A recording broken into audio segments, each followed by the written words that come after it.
So hello and good evening everyone. कैसे हैं आप सभी लोग? उम्मीद करता हूँ आप सभी लोग बहुत अच्छे से होंगे, आपकी पढ़ाई अच्छे से चल रही होगी। और कल हम लोगों ने जो स्टोरी सुनी, उस स्टोरी के अंदर मैंने अलग अलग प्रपोर्शन में अलग अलग टॉपिक बना करके आपको सारी चीज़ समझाई कि भाई किस तरीके से स्टोरी के किस भाग में क्या चल रहा है। लेकिन वो सारा का सारा उस तरीके से अलग अलग पार्ट्स में डिवाइडेड नहीं है, वो पूरी एक कहानी की तरह चलती है, जहाँ पर कोई बात कही गई, फिर उस पर विचार होता है, फिर उसके दृश्य कैसे हैं वो एक्सप्लेन किया जाता है शब्दों में।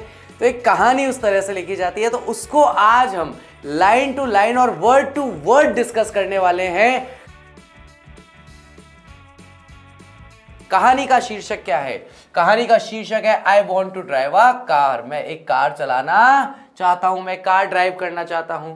मुकेश इंसिस्ट्स का मतलब है जोर देके, इस बात पर बल देके कहता है कि भैया मैं कार चलाना चाहता हूं। On being his own master, अपना खुद का मालिक बनने पर, कि भैया मैं कार चलाना चाहता हूं, मैं मोटर मैकेनिक बनूंगा, मैं अपना खुद का मालिक बनूंगा। बीइंग का मतलब होता है होना या बनना, ओन का मतलब होता है स्वयं का या अपना, ठीक है। I will be a motor mechanic, मैं एक मोटर मैकेनिक बनूंगा, गाड़ी सुधारने वाले, जो गाड़ियों में खराबी हो जाती है उसको रिपेयरिंग करते हैं, वो बनूंगा। ही अनाउंसेस, वह कहता है, या वैसे अनाउंस का मतलब है घोषित करता है, तो वह कहता है, वैसे यहां पर ज्यादा सही बैठेगा। घोषित तो क्या करना है, वह क्या अपने आप को कहीं का राजा महाराजा तो घोषित नहीं कर रहा है, कह रहा है सामान्य, लेकिन उसके कहने में एक आत्मविश्वास है, उसके कहने में एक सेल्फ कॉन्फिडेंस झलकता है कि नहीं भैया मैं तो मोटर मैकेनिक बनूंगा। इसलिए ही सेड नहीं आया या ही सेज नहीं आया, यहां पर क्या है, ही अनाउंसेस। तो इस बात को, छोटी सी बात को भी उस आत्मविश्वास के साथ, उस सेल्फ कॉन्फिडेंस के साथ कह रहा है कि यहां पर हमारी लेखिका लिखती है कि वह घोषित करने वाले अंदाज में इस बात को कहता है। Do you know anything about cars, I ask. अब यहां पर आई कौन है? तो अनीश जंग है। मैंने पूछा क्या तुम कारों के बारे में कुछ जानते हो? तो पलट के कहता है I will learn to drive a car. He answers, में जवाब देता है कि नहीं मैं जानता तो नहीं हूं, लेकिन मैं कार चलाना सीख लूंगा। मैं सीख लूंगा कि कार कैसे चलाई जाती है या कार को कैसे चलाना होता है, इस चीज को मैं सीख लूंगा, ये बात वह कहता है। Looking straight into my eyes, सीधा मेरी आंखों में देखते हुए या सीधा मेरी आंखों में झांकते हुए, ये बात वह कहता है। His dream looms like a mirage amidst the dust of streets that fills his town Firozabad, famous for its bangles। तो उसकी his dreams यानी उसका जो सपना है, his dream का मतलब क्या है, उसका सपना, looms यानी कि दिखाई पड़ता है, झूलता हुआ दिखता है, like a mirage। मिराज का मतलब होता है मृग तृष्णा या मृग मरीचिका। बहुत ही शानदार शब्द है। मृग तृष्णा मृग मरीचिका क्या होता है? जो लोग गांव में रहते हैं उन्होंने ज्यादातर देखा होगा कि जब अभी जून में, जब मई जून में जब तेज गर्मी पड़ेगी, बहुत तेज धूप पड़ेगी, और आपके सामने पूरा बंजर खेत पड़ा है, मतलब ऐसा खेत जिसमें कोई फसल नहीं उगाई गई, आप जब दूर से देखोगे तो रेत ऐसी चमकती हुई दिखाई देती है, खास करके रेगिस्तानी इलाकों में बहुत ज्यादा दिखाई देती है। रेत ऐसी चमकती हुई दिखाई देती है जैसे वहां पर पानी का गड्ढा भरा हुआ हो। लेकिन जैसे ही आप वहां पहुंचते हैं तो वहां जाकर आपको एहसास होता है कि नहीं, ये सूरज की रोशनी के कारण जमीन पर पड़ी रेत चमक रही थी, जो दूर से पानी जैसी लग रही थी। हालांकि यहाँ पे रेत ही है, लेकिन फिर जब वहां से वो नजर उठा के फिर थोड़ी और दूर देखता है तो उसको लगता है कि अरे यार वहां है एक्चुअली पानी का गड्ढा, मुझे ऐसा लग रहा था यहाँ है। फिर जब वो उस स्थान पे पहुंचता है वहां पर भी रेत ही होती है, वहां पे भी पानी नहीं होता है। इस चीज को कहते हैं मृग मरीचिका, है ना। यानी कि एक चीज की तलाश में, एक चीज की खोज में, एक जगह से दूसरी जगह, एक जगह से दूसरी जगह भटकते रहना। जैसे कि एक तरह का मृग होता है एक जगह, एक तरह का हिरण होता है, उसे हम कहते हैं कस्तूरी मृग या कस्तूरी हिरण। अब कस्तूरी मृग या हिरण जो है, उसकी नाभि में कस्तूरी की एक छोटी सी गोली टाइप की होती है। अब मृग जो है उसको बार बार उस कस्तूरी में से खुशबू आती है, कस्तूरी की स्मेल आती है, फ्रेग्रेंस आता है उसका। स्मेल तो बुरा वर्ड होता है, बदबू के लिए आता है स्मेल, तो फ्रेग्रेंस आता है, उसे बार बार उसकी अच्छी खुशबू आती है। अब वो पूरे जंगल में भटकता रहता है, पूरे जंगल में ढूंढता रहता है कि ये खुशबू कहाँ आ रही है।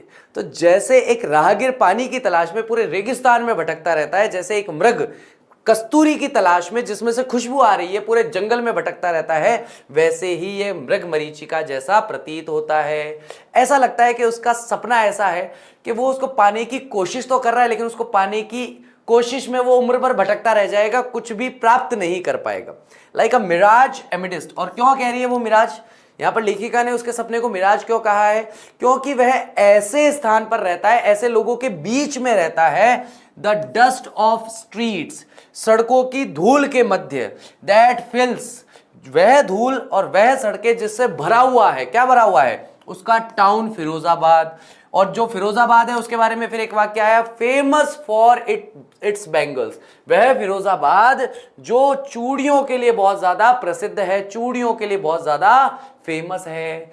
Every other family in Firozabad is engaged, हर दूसरा परिवार जो है फिरोजाबाद में इंगेज्ड है, लगा हुआ है, व्यस्त है, किसमें? मेकिंग बैंगल्स, चूड़ियां बनाने में। It is the centre of India's glass blowing industry, ये भारत का ऐसा केंद्र है जो कि कांच को पिघला कर अलग अलग सामान बनाने का सेंटर है, केंद्र है। यानी कि कांच पिघलाकर सामान बनाने का सबसे ज्यादा काम कहां किया जाता है भारत में? फिरोजाबाद में किया जाता है। Where families have spent generations working around furnaces, जहां पर परिवारों ने कई पीढ़ियां बिता दी, कई साल नहीं भैया, क्या बिता दी? कई पीढ़ियां बिता दी है, क्या काम करते हुए? Working around furnaces. फर्नेसेस मतलब भट्टियां, भट्टी मतलब जिसके अंदर आग जला करके कांच को पिघलाने का काम किया जाता है, वो भट्टी या फर्नेस कहलाती है। तो यहां पर फर्नेसेस यानी भट्टियों के आसपास काम करते हुए इन लोगों ने ना केवल उम्र बिताई है, ना केवल साल बिताए हैं, बल्कि पीढ़ियां बीत गई है। दादाजी भी यही काम करते थे, बेटा भी कर रहा है, करता था, फिर पोता करने लग गया, तो पीढ़ियां बीत गई है इसी काम को करते हुए। वेल्डिंग ग्लास, कांचों को जोड़ते हुए, वेल्डिंग का मतलब होता है जोड़ना, किस चीज को? ग्लास को, कांचों को जोड़ते हुए। Making bangles for all the women in the land it seems, ऐसा लगता है, ऐसा प्रतीत होता है कि भारतवर्ष में, भारत भूमि में जितनी महिलाएं रहती हैं, जितनी औरतें रहती हैं, उन सब के लिए चूड़ियां यहीं पर बनाई जाती हैं। Making bangles for all the women, सारी औरतों के लिए चूड़ियां बनाते हुए, इन द लैंड यानी भारत भूमि पर जितने लोग रहते हैं, ऐसा प्रतीत होता है कि उन सब के लिए चूड़ियां यहीं बनाई जाती है।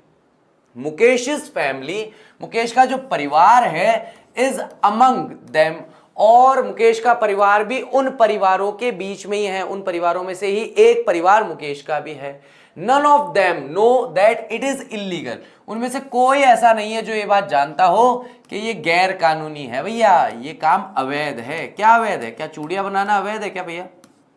है, बताओ। तो ये भैया इलीगल या अवैध काम चूड़ियां बनाने के लिए नहीं है, बल्कि किसके लिए? For children like him to work in the glass furnaces with high temperatures in dingy cells without air and light। तो ये किसके लिए गैर कानूनी है? ये बच्चों के लिए गैर कानूनी है। छोटे बच्चे जो हैं, ऐसे बच्चे जो उसी की उम्र के हैं, मुकेश की उम्र के हैं, उन लोगों के लिए काम करना, वो भी ग्लास फर्नेसेस यानी कि कांच की भट्टियों में, विद हाई टेम्परेचर, जहां तापमान बहुत ज्यादा रहता है, बहुत उच्च। अब ये देखो ऐसे धधकता है, वहां पर आगे ऐसे धधकी हुई रहती है, सोचो इसका तापमान कितना ज्यादा होगा।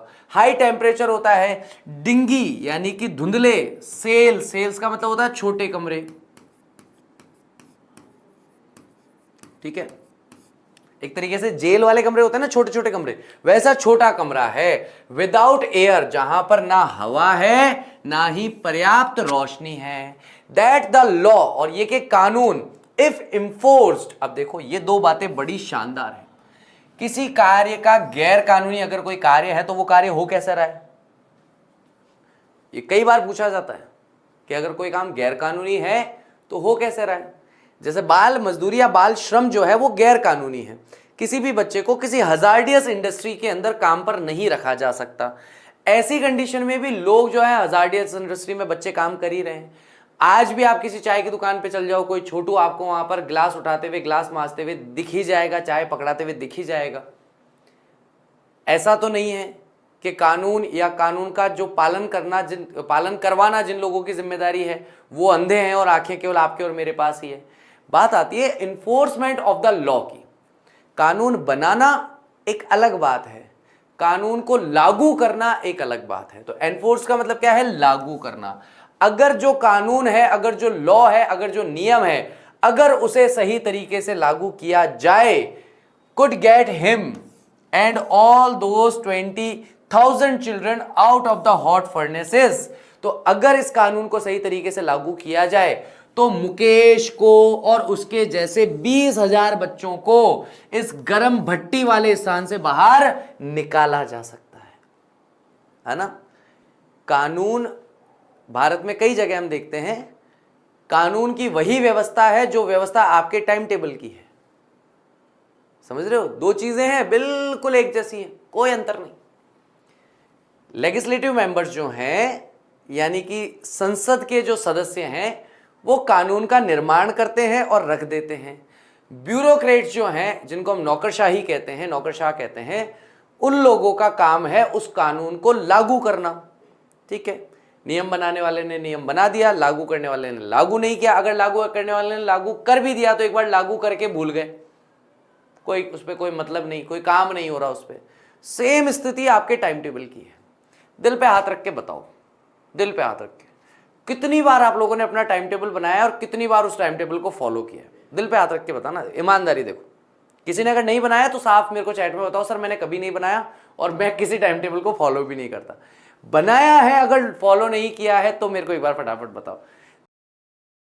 आप लोग जाकर के अगर कलेक्टर बन गए कहीं पे, तो सोचो, आप अपने निजी जीवन के लिए एक निर्णय लेते हो, उस निर्णय को आप अपने निजी जीवन पे ही एनफोर्स नहीं कर पाते हो, लागू नहीं कर पाते हो।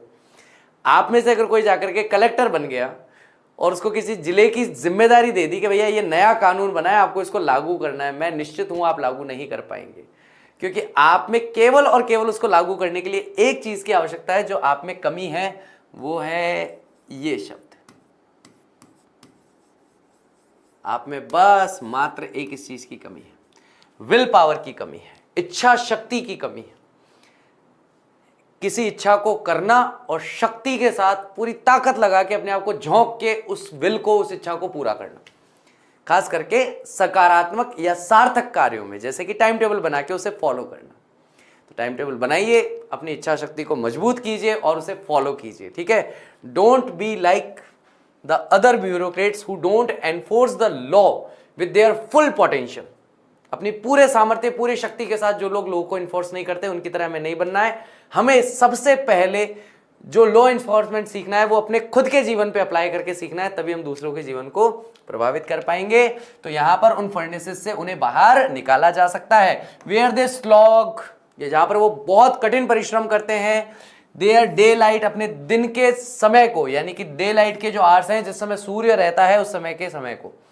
Often losing the brightness of their eyes, और अक्सर ऐसे बच्चे अपनी आंखों की रोशनी को खो देते हैं, युवा होने से पहले ही खो देते हैं।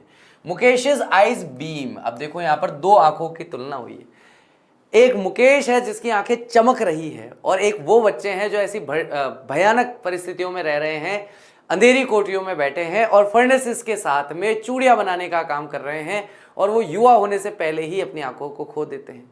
दो बच्चे एक ही उम्र के, एक ने कुछ और सपना देखा, एक ने वही किया जो सब कर रहे थे, उसने अपनी आंखों की रोशनी खो दी और इसकी आंखें चमक रही है। तो यहाँ आंखों से आंखों की तुलना है ना। एज ही वॉलंटियर्स, जैसे कि वह काम करने के लिए आगे आता है, पेश करता है अपने आप को, स्वयं आगे बढ़ के काम करने की इच्छा जाहिर करता है। टू टेक मी होम, जैसे कि वह रास्ता दिखाते हुए मुझे अपने घर ले जाता है। Which he proudly says is being rebuilt, जिसके लिए वह गर्व के साथ कहता है। प्राउडली का मतलब क्या है? गर्व से कहता है कि मकान अभी अभी वापस बनाया गया है, रीबिल्ड किया गया है, पुनः इसका निर्माण किया गया है। We walk down stinking lanes, हम चलते हुए जाते हैं बदबूदार गलियों में। लेन्स का मतलब है गलियां, गलियों में। चौक्ड विथ गार्बेज, ऐसी गलियां जो चौक है, कहते ना नाली चौक हो गई, नाली के अंदर कचरा फंस जाता है ना, तो क्या बोलते हैं? नाली चौक हो गई। तो कोई भी चीज कहीं फंस जाती है तो उसको हम चौक होना कहते हैं। तो फंसा हुआ है, वहां जमा हुआ है, क्या फंसा हुआ है, क्या जमा हुआ है? गार्बेज जमा हुआ है, यानी कि कचरा उन गलियों में जमा हुआ है, उसकी वजह से वे गलियां कैसी है? बदबूदार है। पास्ट होम्स दैट रिमेन होविल्स, और हम ऐसे घरों के पास से गुजरे जो कि अभी भी बहुत ही गंदे घर हैं, with crumbling walls. Crumbling walls का मतलब है टूटी फूटी, जर्जर एक शब्द आता है, मुझे नहीं पता आपने सुना है कि नहीं सुना। जर्जर उसकी दीवारें हैं। तो गांव में आप लोगों ने ये शब्द सुना होगा कि आप किसी के घर के बाहर खड़े हैं और उसके घर पे यूं टिक करके सहारा लेकर के आप खड़े हो जाइए, यूं करके एक पैर यूं करके खड़े होते ना दीवार का सहारा लेके। तो कई घर के लोग तो आपको मना करते हैं, बेटा सीधा खड़ा हो, ये दीवार गिर जाएगी। इस दीवार की इतनी सामर्थ्य नहीं है, ये बस है, इसमें जोर नहीं है, दम नहीं है, बस ये दीवार है और ये जब तक है तब तक है। जिस दिन नहीं है, जिस दिन इसका मन नहीं होगा कि अब मुझे दीवार नहीं होना, उस दिन ये दीवार नहीं होगी। ठीक है, तो जर्जर स्थिति में कि कोई भी दीवार के अगर थप्पी मार दो तो उधर गिर जाए, तो टूटी फूटी क्रम्बलिंग जर्जर दीवारें वहां पर देखने को मिलती है। वॉबली डोर्स मतलब बहुत ही बेकार से दरवाजे, नो विंडोज, कोई खिड़कियां नहीं। क्राउडेड विथ फैमिलीज यानी कि भीड़ से भरे हुए परिवार, भीड़ से भरे हुए परिवार आपको देखने को मिलते हैं। ऑफ ह्यूमंस एंड एनिमल्स, घर ऐसे जो भीड़ भाड़ से भरे हुए हैं, उनमें इंसान भी हैं और जानवर भी हैं। को एग्जिस्टिंग का मतलब है एक साथ निवास कर रहे हैं, एक साथ रह रहे हैं। इन प्रिमिवल स्टेट, पुरातन या प्रारंभिक या आदिम काल, पुराने समय, पुराने जमाने की स्टेट में।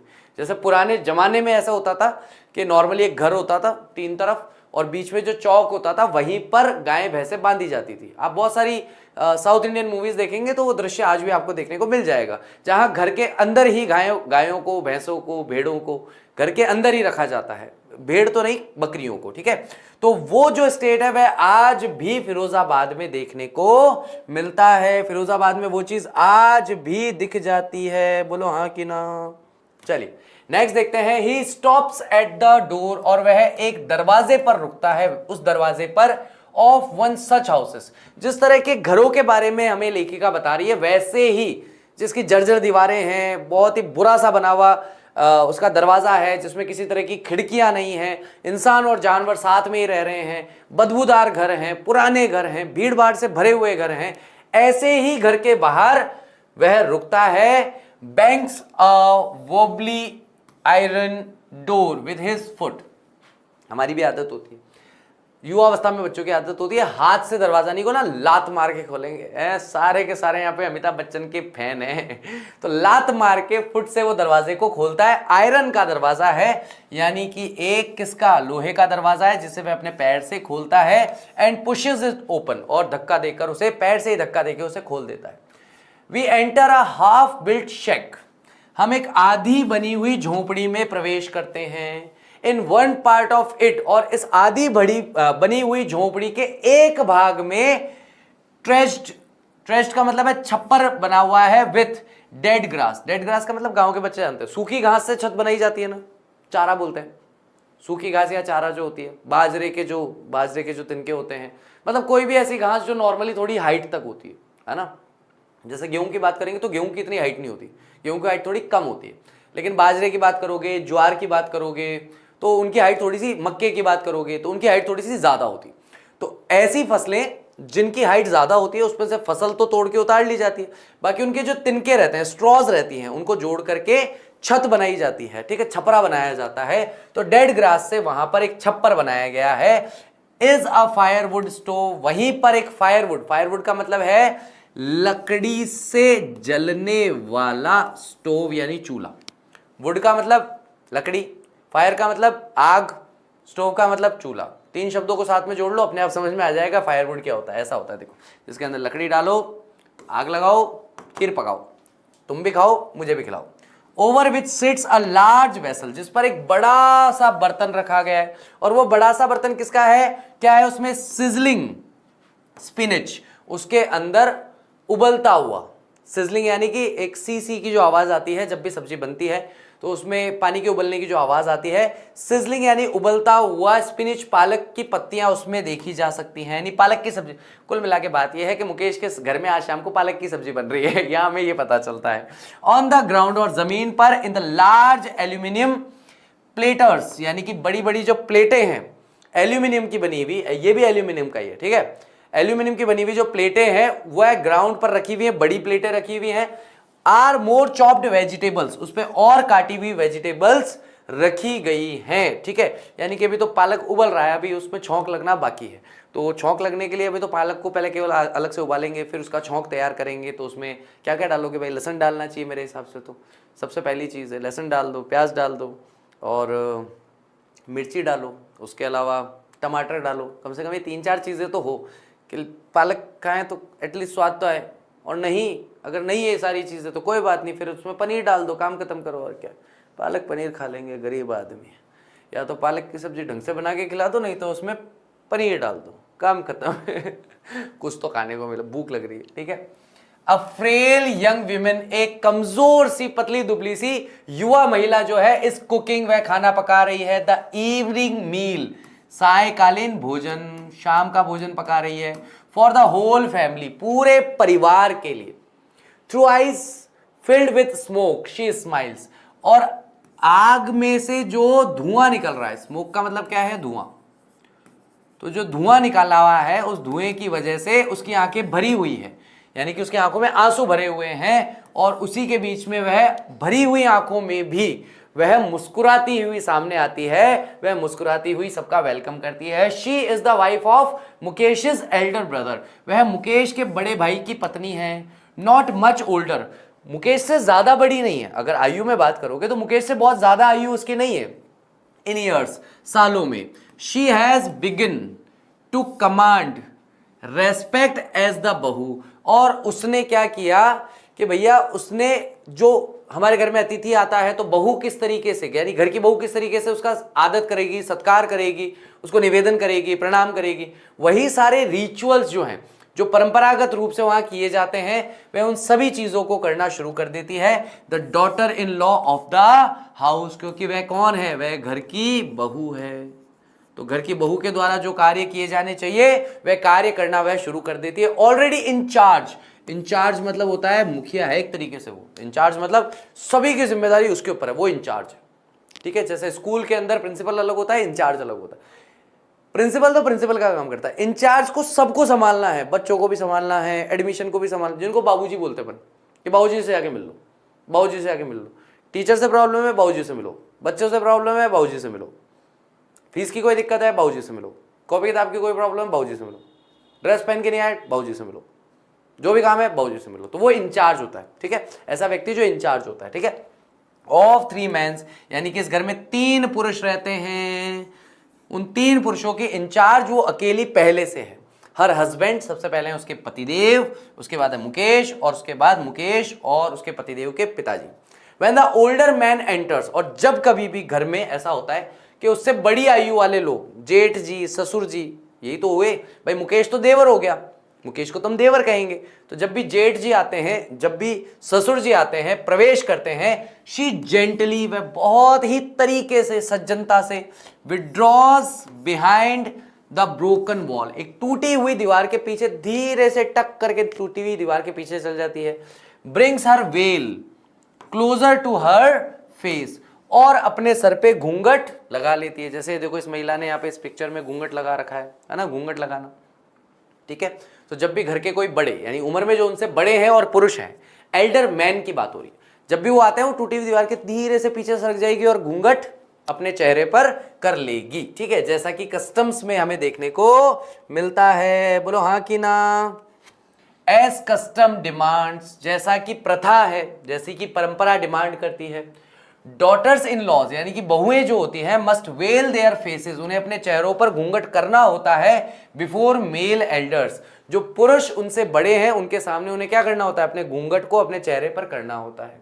इन दिस केस, और इस केस में जहां पर हम खड़े हैं वहां पर एल्डर कौन है? इज एन इम्पोवरिश्ड, बहुत ज्यादा गरीब, अति निर्धन, बहुत ही गरीब बेंगल मेकर है, जो उसका पति है और उसका ससुर है।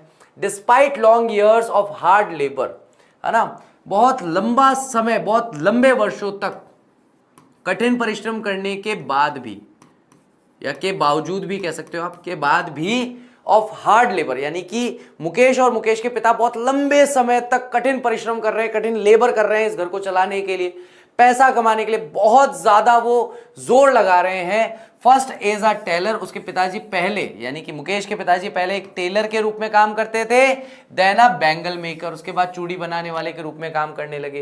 ही has failed to renovate a house, फिर भी वह एक घर का नवीनीकरण नहीं करा पाए, यानी कि वे असफल रहे किस काम में, घर को नवीन करने में, घर को नया करने में। हमारे यहाँ तो राजस्थान में बड़े बूढ़े यही कहते हैं, सब बच्चों को ऐसे बोलते रहते हैं, मेरे को भी बोला गया है क्या बोलते हैं, वो मकान में बना तो दियो थे तो ए मकाना का पुताई करा लीजिए।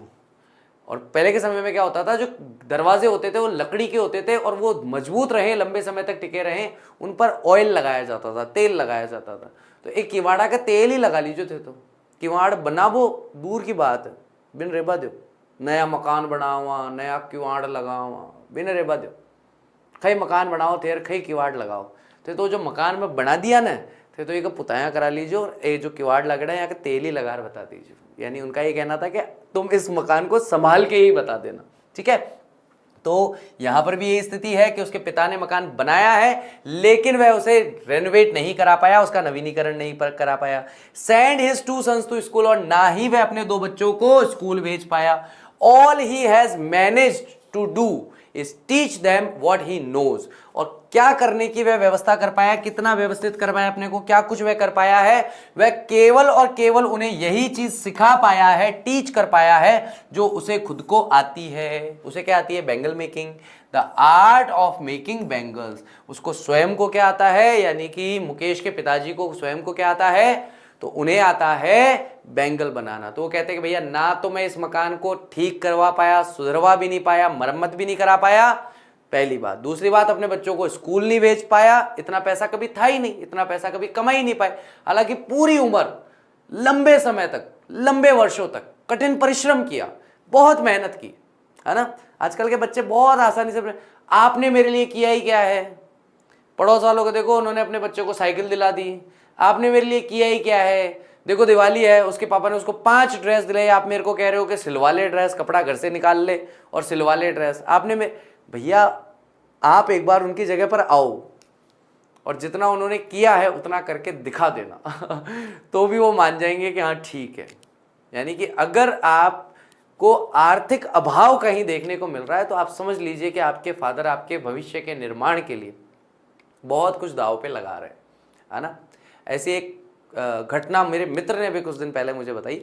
तो वो कह रहा था कि भाई मेरा बचपन जो है बहुत अभावों में बीता है, जबकि मेरे पिताजी बहुत अच्छा पैसा कमाते थे, गवर्नमेंट जॉब में थे, लेकिन बहुत अच्छा पैसा कमाते थे, फिर भी 1-1 रुपए के लिए, 10-10 रुपए के लिए मुझे रोना पड़ता था।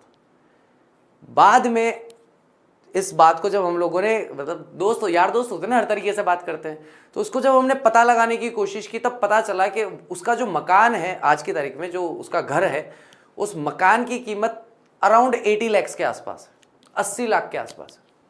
तो जिस समय ये भाई साहब अपने पिताजी से गुस्सा होकर के बैठे रहते थे, 12 के 12 महीने नाराज होकर बैठे रहते थे, पैसे ही नहीं देते, मेरी जरूरतें पूरी नहीं होती, मेरी आवश्यकताएं पूरी नहीं होती, तब उनके पिताजी अपनी आय का 70% भाग जो है, 60 से 70% भाग केवल और केवल उस मकान के लिए दे रहे थे अपनी सैलरी का, ताकि उनकी ये विचारधारा थी। जब उनसे बात हुई बाद में तो पता चला कि देख भाई चित्रांश, मेरी तो आज नहीं कल उम्र होगी, मुझे तो जाना रहेगा ही सही, लेकिन मेरे जाने के बाद मैं ये जानता हूं कि मेरा बच्चा जो है वो इतना अभी तक योग्य नहीं हुआ है कि वो पैसा भी कमा ले और किराए के मकान में सर्वाइव भी कर ले, कि किराए के मकान में रहते हुए वो पैसा कमाते हुए अपना जीवन चला लेगा, ऐसा नहीं है।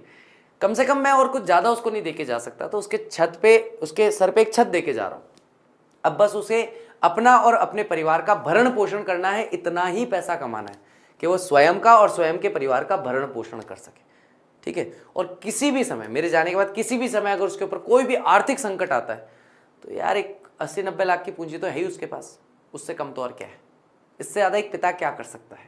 तो यही चीज़ है कि यहाँ पर जो पिता के मन का जो भाव है, जो हमें देखने को मिलता है कि भाई देखो मैं क्या कर पाया, मैं बस ये आधा टूटा फूटा मकान बना पाया और जो मुझे आता था वो मैंने अपने बच्चों को सिखा दिया, उससे ज़्यादा मैं और कुछ कर नहीं पाया, ठीक है। तो ये एक टीस है। कौन पिता अपने बच्चों के लिए कुछ नहीं करना चाहेगा, लेकिन उसके मन की टीस है कि भाई मैं करना चाहता था लेकिन मैं कर नहीं पाया। बोलो हाँ कि ना। चलिए तो इसके आगे का लेक्चर जो है कल डिस्कस करेंगे और कल इस लेक्चर को खत्म कर लेंगे। उम्मीद करता हूँ आज का लेक्चर अच्छी तरीके से समझ में आया होगा, आपने बहुत अच्छे से एंजॉय किया होगा। Thank you very much. I will see you tomorrow. Till that take care of yourself. Bye bye. I will see you soon.